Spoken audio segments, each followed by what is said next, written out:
I saw him again, standing in the fire, calling my name like nothing ever changed. But he's gone. I buried that memory. Or so I thought. I keep telling myself it was just a dream, but that letter's still here. That photo, me and Ayodele. How did it survive all these years? Why now?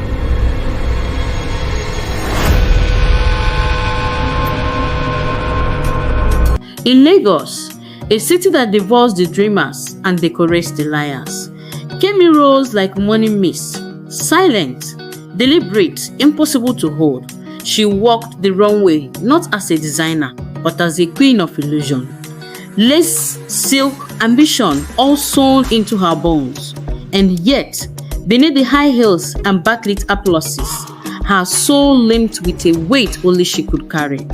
"This isn't just fabric," she whispered once, running her hand over a dress. And then he arrived. Ayodele, smooth like a silk lapel, eyes that studied like a scholar but smiled like a sinner. "Your designs," he said, lifting his champagne glass, "they remember something old, something buried." She laughed politely, but her spine stiffened. That word, buried, had a chill. "I designed for the future," she told him. "The past doesn't dress well." He smiled wider, too wide. What began as charm became a riddle. All way he spoke of her hometown. The detail, it wasn't coincidence. It was memory. "You've never been to Isayu, have you?"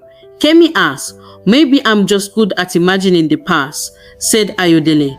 Later that evening, a courier slips a plain envelope under Kemi's door. Her hands tremble as she reads. Flashbacks intercut, a car crash, screaming, a blood-stained scarf. The letter ends with a name. Daniel.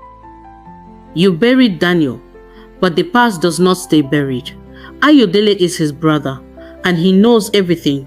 Kemi drops the letter, trembling. "My past is haunting me," she said, wanting to confront Ayodele. The next day, Kemi met with Ayodele. She was angry. "You played me. You warmed into my life just to remind me of my shame.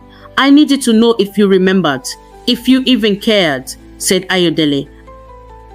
Kemi meets with Mama Ifeoma. She is like a mother to her. She knows Kemi's past and recognizes Ayodele from childhood. She acts as a spiritual voice of reason. "Child, some stitches cannot be undone, even if the dress looks new. Be careful with this, your new guy." "I don't trust him," Mama Ifeoma said. "I will," said Kemi. Tunji, a once close friend to Daniel the deceased, now a journalist in Lagos. He begins sniffing around Kemi's rising fame and starts investigating old rumors. He corners Ayodele and says, "You're not the only one chasing ghosts, my friend. Some of us still want the truth, even if it ruins the legacy."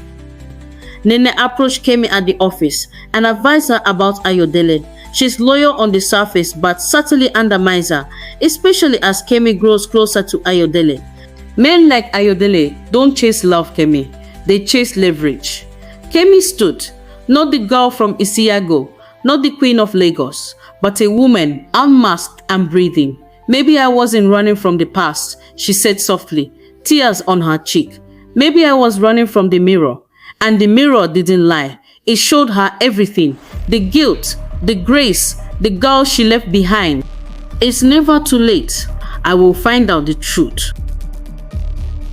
After a month, Ayodele meets with Kemi and shows her an old case file. Photos, transcripts, forgotten details. It wasn't Kemi who caused Daniel's death. It was a jealous ex-business partner. Ayodele had discovered the truth only recently and approached her out of guilt and unresolved pain. "I thought I came for revenge, but maybe I came to forgive," Ayodele said. She wasn't guilty. She had run, yes. Forgotten, yes. But the accident, the lie, was planted by someone else. "And all this time, I thought I killed him. But who is the mastermind behind this?" Kemi asked. "I now have a lead," said Ayodele. "The police are doing investigations with the evidence gathered so far. But the past had only buried what grief refused to name, and the innocent suffered. Only time will tell." The real villain was never in the photo, he was behind the camera. This is Mr. Adebayo, the man behind Daniel's death. He was Daniel's business associate who decided to keep all the business proceeds to himself by eliminating his partner Daniel. It wasn't her fault, but it made a better story that way. Guilt is a useful currency when the world is watching, said Mr. Adebayo. I am happy with myself. I'm doing well. It's a survival game, he said again. Meanwhile, just 2 days ago, authorities arrested a man in connection with Daniel's death. His name, Sunday. In a chilling confession, Sunday pleaded guilty and dropped a bombshell.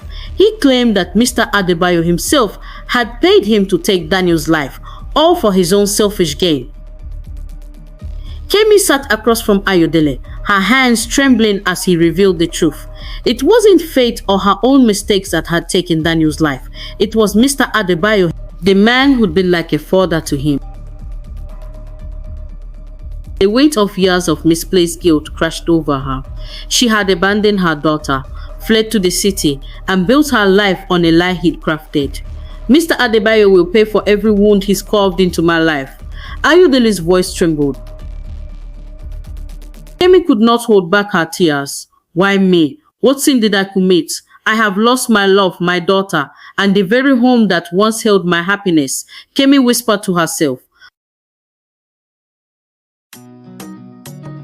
In the weeks that followed, justice moved swiftly.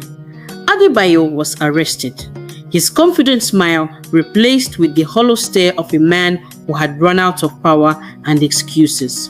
Kemi, her fashion business bloomed like jacaranda in full season, each design carrying pieces of her resilience, her pain, and her quiet victories. Orders poured in from across the city, then the country, and soon her name was spoken in places she had only dreamed of.